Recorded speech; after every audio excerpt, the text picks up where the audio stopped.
Hi, it's Stan again. Got a quick video here today. A friend of mine sent some information. I thought it would be a good topic to get out there.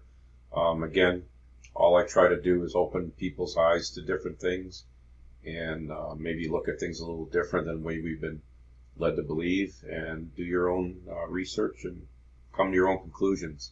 Um, this is my usual introduction here, my disclaimer type thing. I'm not a doctor. I just was toxic myself, and most of my life. I got hit with mercury at work and also with amalgams, and found my way out of that. There's a lot of things you can do wrong along the way, and I try to put all those ideas in my videos. So that's the purpose of my video, to try to point people in a better direction, and not hurt themselves with certain treatments and chelation treatments and other things like that. There's so much information out there that's not exactly correct. Um, Trying to find an expert on this stuff is very difficult. I think most of us who've been toxic are probably the experts. A doctor can learn from a book or learn from however they learn, but unless they felt what it feels like to be toxic or going through a detox dump, they really don't know what you're feeling and how to help you. And I think a lot of us can help each other a lot better, but that's just my opinion.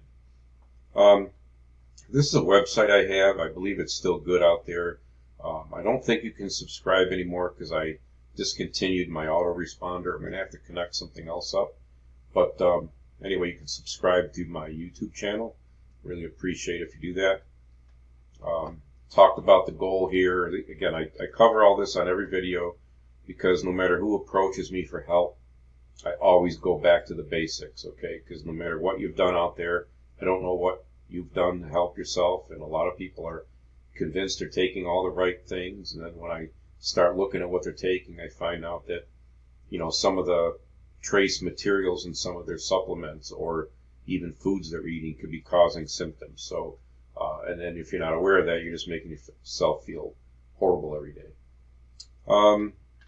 So I guess that's about it for that. A couple links here that I found in recent times on the EPA on taking care of disposing of amalgam. Let's see. The IAOMT is a website where you can get a safe removal dentist, somebody that's trained on how to safely remove amalgams. Little tip on that: even if you do go to a safe removal, there's always a chance you're still going to get exposure. This is very serious stuff. It's not that easy to deal with. When I had my last amalgam removed, my dentist, one of his key things was, he says, I work very fast. The faster I work, the less exposure potential, even with all the safeguards. And he did work fast. He'd like, are you ready? Yep, go. And he was done within minutes. So my topic today is baby food toxic? And if it is or isn't, then why are there lawsuits out there? Why are there legal people looking to help people that maybe have had children with issues? So this article right here, I think is very interesting. It's about heavy metals in baby food and what parents need to know. I just copied number 2 from their report from the U.S. House Committee. Says that commercial baby foods are tainted with dangerous levels of arsenic, lead, cadmium, and mercury. So my question to you is, what does tainted mean? Tainted sounds like it's okay. It's a small amount. It's trace levels. Well, I reacted to trace mercury that was in a very reputable fish oil supplement manufacturer. I had no clue. Every morning I'd take my supplement. I'd feel like crap for 2 or 3 hours. I finally said something in a group, and fortunately somebody reached out and said, all those things are tainted. If you think about it, how can a fish in our waters that are all tainted with mercury not somehow be also with mercury in them? And you can research that. You can find out that tuna and things like that are more susceptible to high levels of mercury than other fish.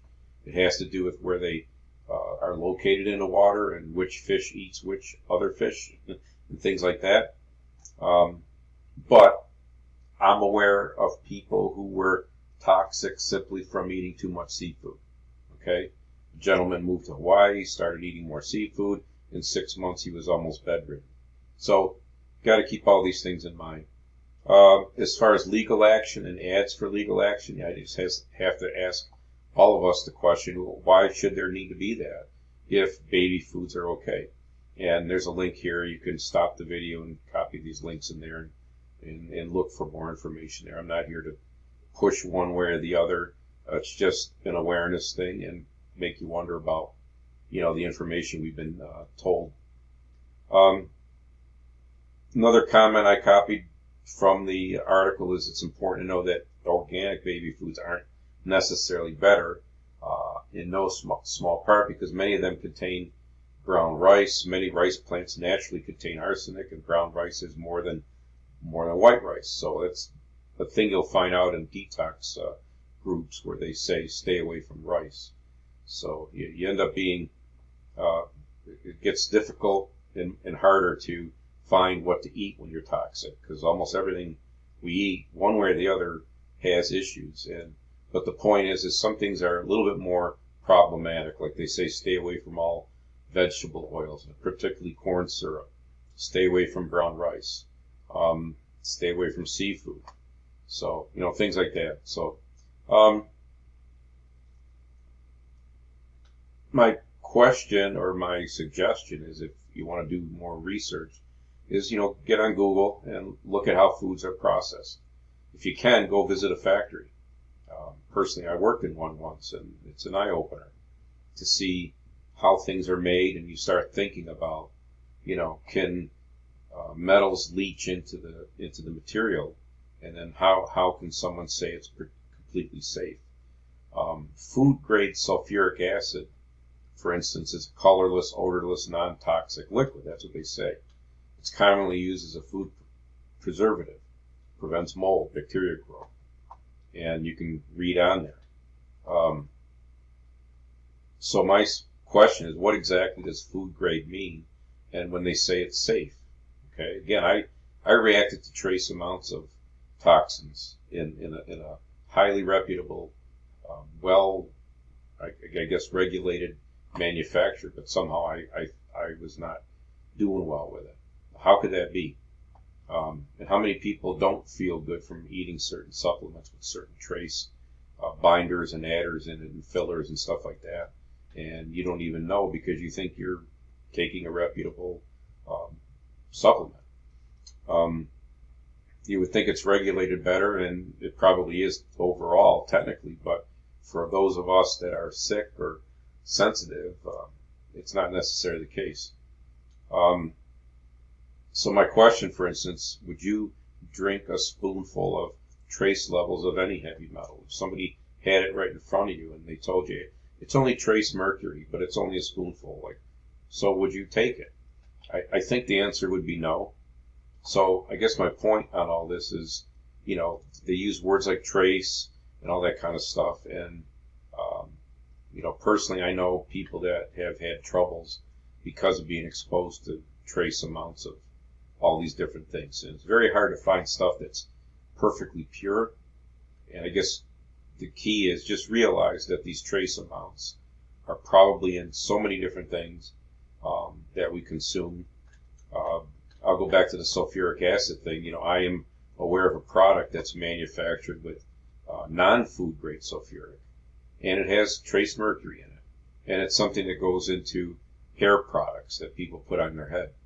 And we all know that skin is like an organ that absorbs and also detoxes toxins. The toxins can go both ways. So, just picture you're rubbing your head with a product that may have trace mercury in it, and you do that, frequently.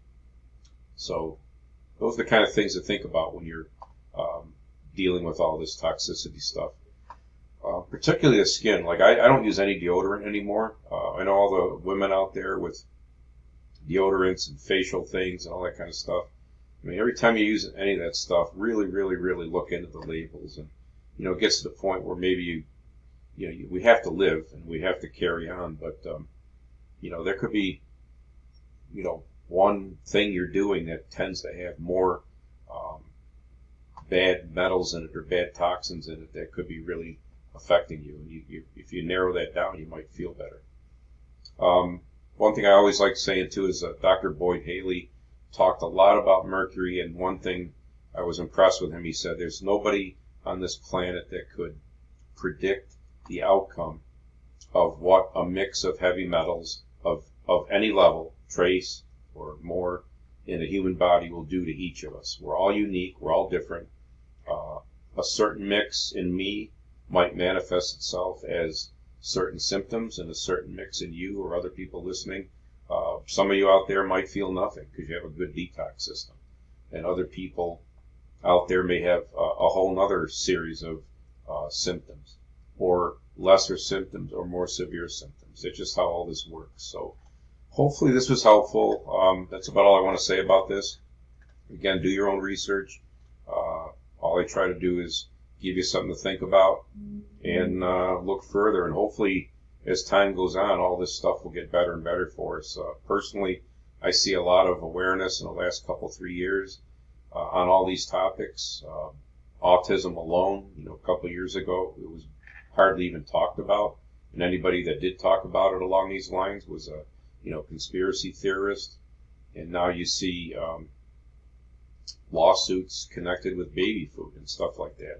I'm not promoting lawsuits.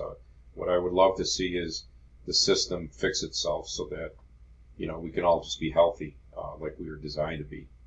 All right, take care. Have a great day. Please like and subscribe. It helps to keep my videos out there so more and more people can be helped. Take care.